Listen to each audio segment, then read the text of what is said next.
एक शिनचैन का real episode है जो इतना ज़्यादा स्कैरी और डार्क था, जो मैंने कभी भी एक्सपेक्ट नहीं किया था कि शिनचैन एनीमे में ऐसा कभी भी होगा और ये डब होकर इंडिया में कभी भी नहीं आने वाला, क्योंकि इसकी थीम वाकई में काफ़ी ज़्यादा डार्क और स्कैरी है। तो इसके कंप्लीट एपिसोड को मैं काफ़ी ज़्यादा डिटेल में एक्सप्लेन करने वाला हूँ, क्योंकि मैं नहीं चाहता कि कोई भी फिल्टर हो, इसलिए मैं पूरा एक्सप्लेन करूँगा और आपसे एक्सपेक्ट करूँगा कि आप इस वीडियो को पूरा देखें बिना किसी डिस्टर्बेंस के, जिससे आप इसे समझ सकें। तो कहानी होती है एक बच्चे की जो अपने परिवार को ड्रॉ कर रहा होता है और उसकी मॉम उसे देख रही होती है, लेकिन उसकी मॉम चिंता में आ जाती है जब वो देखती है कि काला कलर का एक साया जो है वो अपने परिवार के साथ ड्रॉ कर रहा है। और उसकी मॉम जो है उसका कारण भी उससे पूछती है कि ये कौन है, तो वो बताता है कि ये हमेशा से हमारे परिवार के साथ रहा है और मैंने इसे हमेशा अपने परिवार के साथ देखा है। जिसको सुनकर उसकी मॉम और भी ज़्यादा चिंता में आ जाती है। जब उसकी मॉम घबराते हुए पूछती है कि क्या वो साया अभी मेरे पास है, तो वो कहता है नहीं, वो साया मेरे बगल में बैठकर मुझे ड्राइंग बनाते हुए देख रहा है।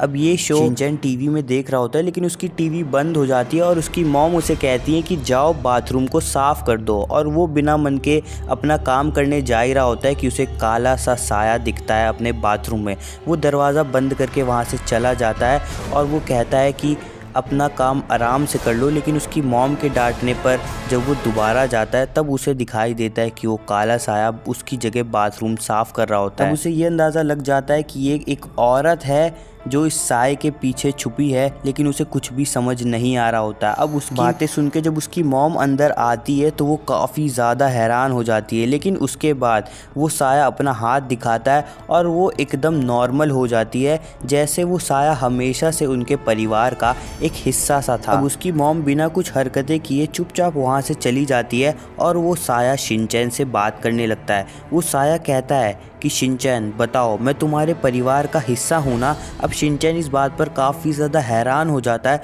और तो और चौंक जाता है और उस बात का बिना जवाब दिए चुपचाप वहाँ से चला जाता है। लेकिन वहाँ पर एक बच्चे का साया हमें नज़र आता है। अब वो शिनचैन काफ़ी ज़्यादा हैरान हो चुका होता है कि ये उसके साथ हो क्या रहा है, लेकिन वो देखते ही देखते नोटिस करता है कि वो साया उसके पूरे घर में हर एक के पास जाकर अपना हाथ दिखाकर अपना कुछ तो जादू चला रहा है। जब उसके डैड आते हैं तो वो भी काफ़ी हैरान होते हैं, लेकिन वो वही काम करके उन्हें भी अपने वश में कर लेता है। अब शिनचैन हर एक को देख रहा होता है और सोच रहा होता है कि वो कुछ तो करेंगे और उसके बारे में बात करेंगे, लेकिन उसके बारे में कोई भी बात नहीं करता और सब लोग अपना काम ऐसे कर रहे होते हैं जैसे कि उन्हें किसी से कोई फ़र्क ही नहीं पड़ता। उसके बाद जो है वो लोग डिनर करते हैं। जब वो लोग डिनर करते हैं तो वो सारे लोग साथ में बैठे होते हैं। अब वहाँ पर शिनचैन कहता है मुझे इस आदमी से कोई भी तकलीफ़ नहीं है, लेकिन अगर ऐसे कोई भी हमारे घर में घुसकर हमारा परिवार का हिस्सा बनने लग गया तो फिर क्या फ़र्क रह गया। जिस पर वो काला साया चुपचाप से उठकर चला जाता है और उसके मॉम, डैड, मिक्सी और हैरी उस पर ज़ोर ज़ोर से चिल्लाने लगते हैं।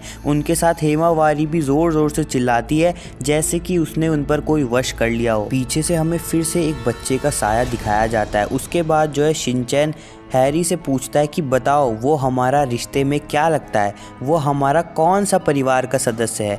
जिस पर हैरी भी काफ़ी ज़्यादा हैरान हो जाता है और उसके पास कोई जवाब नहीं होता। उसके बाद शिनचैन बिना देरी किए उठ के तेज़ी से अपने कमरे की तरफ बढ़ता है, जहाँ पर हमें फिर से एक बच्चे का साया उसे देखते हुए दिखाया गया है। वो जाता है और एल्बम में हर एक फ़ोटो चेक करता है और देखने की कोशिश करता है कि ये साया उसका कौन से परिवार का हिस्सा था, जिस सदस्य को वो नहीं जानता। उसके बाद वो काला साया वापस से उसके पीछे से आता है और उसे डरा देता है और वो उससे कहने लगता है मुझे माफ़ करना, मेरे कारण तुम्हें दोबारा डांट पड़ी, लेकिन मुझे ये बताओ कि क्या मैं तुम्हारे परिवार का हिस्सा नहीं हूँ। जिस पर शिनचैन के पास कहने को कुछ नहीं होता और वो उससे सवाल पूछने लगता है कि ये मेरे साथ क्या हो रहा है और तुम मेरे परिवार में क्या कर रहे हो।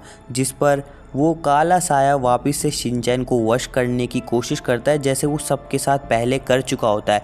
लेकिन शिनचैन पूरे होशो आवाज़ में पूछता है कि तुम बताओ तुम मेरे परिवार के पास क्या कर रहे हो। उसके बाद हमें बैक स्टोरी पता चलती है। वो काला साया कहता है कि मैं उन सारे बच्चों की फीलिंग्स हूँ जिन बच्चों को कभी भी घर में टाइम नहीं मिला, जिन्हें काफ़ी ज़्यादा अकेला महसूस हुआ। मैं उन सारे बच्चों की फीलिंग हूँ जो हमेशा से देखते आए हैं कि तुम अपने परिवार के साथ कितना खुश रहते हो और तुम्हारा परिवार कितना खुशहाल है, इसलिए मैं तुम लोगों के साथ रहना चाहता था। जिस पर शिनचैन भी इस बात को समझने की कोशिश करता है और कहता है कि हाँ तुम मेरे साथ रह सकते हो। मगर अब वो काला साया कहता है मैं तुम्हारे साथ रहना चाहता हूँ मगर, और उसके बाद ये एपिसोड ख़त्म हो जाता है। तो इसके बाद जो हमें एक मिस्टीरियस एंडिंग दिखाई जाती है जो पूरी तरीके से ख़त्म नहीं हुई। मेरी पर्सनल थ्योरी ये थी कि शिनचैन के कारण उसे रियलाइज़ हो जाता है कि अब उसको मुक्ति मिल जानी चाहिए, जिसके बाद वो इस घर को छोड़ के चला जाता है। अब ये मेकर्स को ज़्यादा बेहतर तरीके से पता होगा कि इसकी एंडिंग कैसी है और आगे जाकर हमें एक कनेक्शन एपिसोड भी देखने को मिल सकता है जो इसके कनेक्टिंग लिंक हो। उम्मीद करता हूँ आपको वीडियो पसंद आया हो। अगर आपको वीडियो ज़रा भी पसंद आए तो वीडियो को लाइक करके चैनल को ज़रूर से सब्सक्राइब करके बेल आइकन भी ज़रूर से प्रेस कर लेना, वरना नोटिफिकेशन आपको नहीं मिलेगा। फिर मिलूँगा एक और एपिसोड के साथ, तब तक के लिए थैंक्स फॉर वॉचिंग।